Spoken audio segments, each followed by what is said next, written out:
When we think about good fortune, who comes to mind? For a lot of people, it's this figure right here, the heavenly official, or Tian Guan Da Di. He's really all about our hopes for a blessed life. So today, let's dive into his story and see what we can learn about our own quest for good fortune. I mean, who doesn't, right? On some level, we all want that feeling of abundance, that sense that things are just flowing our way. And that desire, that's really the heart of what we're talking about today. So here's our game plan. First, we're going to meet the blessing official himself. Then, we'll dig into his history, from nature worship all the way to Taoism. We'll pinpoint the most sacred day for blessings, figure out exactly how to ask for them, and wrap it all up by exploring what a blessing truly means. All right, let's get into it. Who is this warm and hopeful figure? Well, the heavenly official is so much more than just a deity in a pantheon.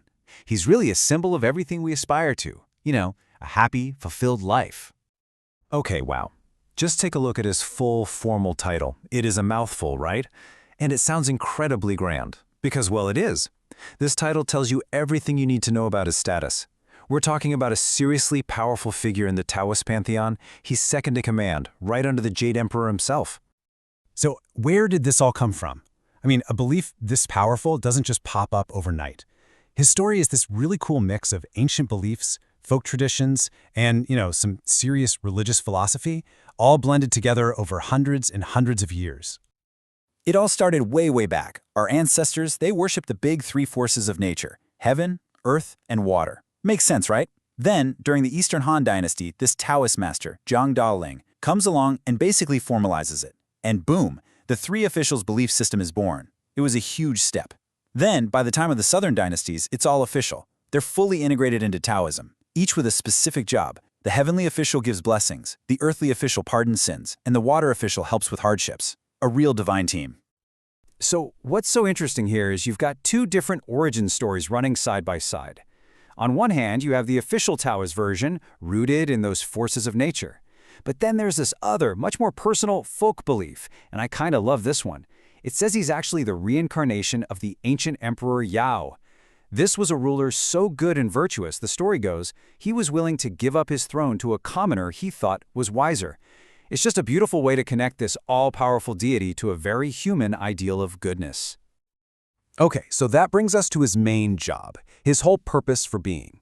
The heavenly official really has one core mission, and there is one very special day each year when he's completely focused on getting it done. And really, his entire mission is summed up perfectly in just 4 words. Tianguan Ci Fu. The heavenly official bestows blessings. That's it. It's not just a fancy title, it's literally his job description. It's just a message of pure, simple hope. So, when's the big day? You're going to want to circle this on your calendar. It's the 15th day of the very first lunar month. This is his birthday, and it's the one day he's said to come down from the heavens right here to our world to hand out blessings. And this day, of course, is the famous Lantern Festival. So on this day, he's basically on a tour of the realms, checking in on everyone, looking at their good deeds and mistakes from the past year, and for those he finds virtuous, well, that's who gets the good fortune. And that's exactly why traditions like lighting all those beautiful lanterns and eating sweet dumplings, yuan chao, are such a big deal. They're not just for fun, they're these beautiful, joyful ways of saying welcome to the God of blessings. All right, so that's the what and when. Now for the how. This is the practical part, right? How do we actually ask? And maybe more importantly, how do we make ourselves worthy of receiving these blessings? Because it's not really just about asking for stuff.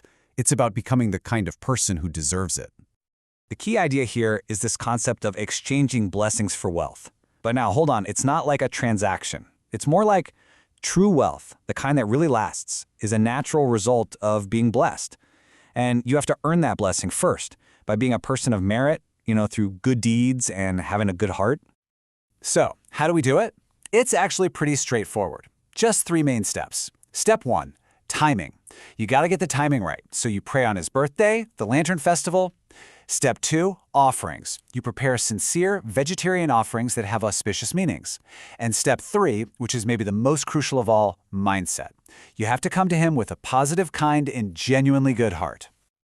And let's take a closer look at these offerings, because the symbolism is just so cool. None of this is random. Fruits like oranges and pineapples, they symbolize good luck and prosperity. Pastries are huge too. Fa Gao actually sounds like the phrase for getting rich, and something like mochi represents making that good luck stick around. Even the joss paper you burn is specifically chosen to ask for blessings and top up your good fortune. And this is the absolute core of the prayer. Notice it's not, hey, can I have some stuff? It's a vow. It's a promise. You're basically saying, I promise to use whatever blessings and wealth I receive to do good things and help other people. The idea is to keep that good fortune circulating, to pay it forward. And this is so important. You can't just be vague about it. You need to make specific promises. Vow to volunteer somewhere, or donate to a cause you care about, or perform a specific act of kindness. Why? Because you have to remember, the heavenly official isn't just handing out gifts. He's a judge. These blessings aren't like winning the lottery. They're a reward for being a good person. You have to earn them. Okay, so let's start to wrap this up. What's the big idea here? What's the main takeaway from all of this? I think it really comes down to redefining what it even means to be wealthy in the first place. At the end of the day, praying to the heavenly official isn't just about going through the motions of a ritual. It's really a way to align yourself with a better path. It's a conscious choice to try and live a more fulfilling, more generous, and just a better life. And that's really the secret, isn't it? The real key to receiving blessings isn't about having the perfect offerings or saying the prayer just right. It's about what's in your heart. It's about cultivating kindness. When you genuinely want to help other people, the belief is that the God of blessings will find you, and good fortune will just naturally come your way. So, I want to leave you with a question to chew on. Instead of asking, what blessings do I want to get, maybe the real question is, how do I want to share my blessings with the world? Because if there's one thing we've learned today, it's that shifting your focus from getting to giving is where that cycle of real, lasting fortune truly begins.